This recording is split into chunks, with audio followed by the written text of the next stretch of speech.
For centuries, Romeo and Juliet has been the story of tragic romance. I mean, it's got to be one of the most famous plays ever written, right? We all know the basics. You've got two families, the Montagues and the Capulets, who have this ancient grudge that's boiling over into a full-on street war. And of course, caught right in the middle are two teenagers who fall head over heels in love. But here's the real question. Beyond the amazing story, what makes this play a total masterpiece? What's the secret sauce that makes it still hit so hard after 400 years? Well, the answer isn't just in the plot, it's in its design. To really get it, you have to stop thinking about it as just a story and start seeing it as a piece of Renaissance art. A literary scholar named Özdemir Nükkup makes this incredible case that Shakespeare, who was living right in the middle of the Renaissance, built this play using the exact same principles as the master painters and architects of his time. So what were those principles? Well, take a look. Artists back then were obsessed with these three things: harmony, balance, and symmetry. They wanted to create these perfectly balanced compositions where every single element had a perfect counterpart. Shakespeare basically took that artistic DNA and used it to build his entire play. And I'm not just talking in metaphors here. This is real. You can actually see this blueprint of symmetry and balance in the themes, in the characters, in the entire world of Verona that Shakespeare creates on stage. The whole play is built on these giant opposing forces, creating this incredible tension. You've got the passionate, all-consuming love of Romeo and Juliet pushing against the blind hate of their families. Their story moves between day and night, happiness and sorrow. It's this world held in a perfect but really fragile balance. And it goes even deeper, right down to the characters themselves. Shakespeare arranges them in these symmetrical pairs so they act as foils or reflections for one another. You have Romeo's impulsive love, and it's balanced by the very formal, respectable love of Paris on one side, and the cynical, sharp-tongued wit of Mercutio on the other. It's all part of this incredibly deliberate, balanced design. So Shakespeare creates this world of almost mathematical precision. Everything has its opposite, its perfect mirror image. But then, he introduces a wild card, an element that's designed to come in and smash that perfect symmetry to pieces. And that wild card is Mercutio. He is the one note in the song that's totally out of key. He doesn't fit. He's not a Montague or a Capulet. And when he's dying, his last words aren't sad. They're a curse on both their houses, condemning the very balance that Shakespeare has so carefully built.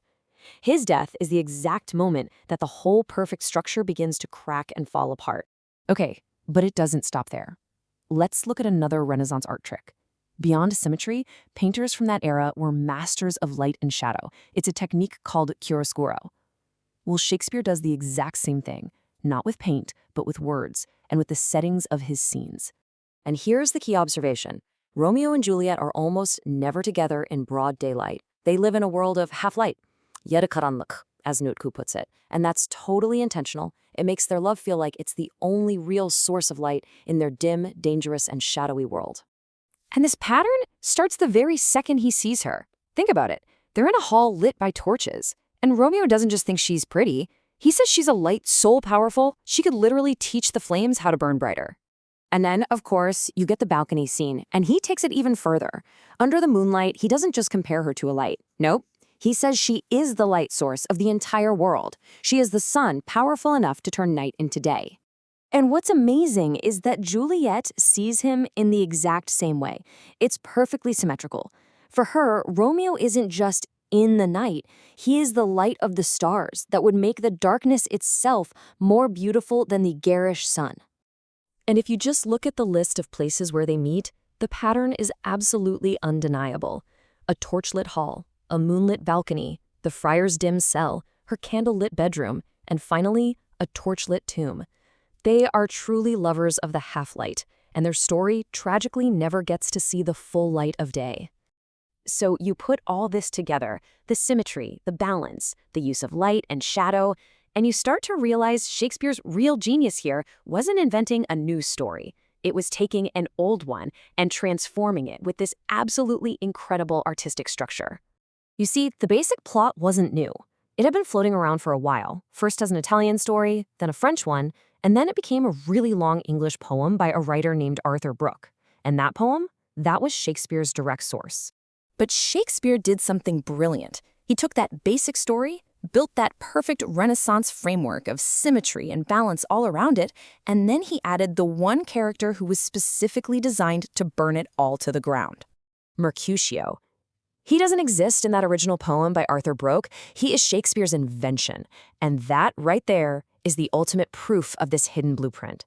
Shakespeare intentionally created the funniest, most alive, most unpredictable character in the entire play, the one guy who stands outside the balanced world of Montague and Capulet, just so he could light the fuse and watch the whole perfect structure explode. And that kind of leaves us with one last mind-bending thought. We always think the tragedy of the play is that the lovers die. But what if the deeper, more artistic tragedy Shakespeare designed for us is the deliberate destruction of a perfectly beautiful and balanced world? A flawless design shattered forever by a single, brilliant, and devastating curse.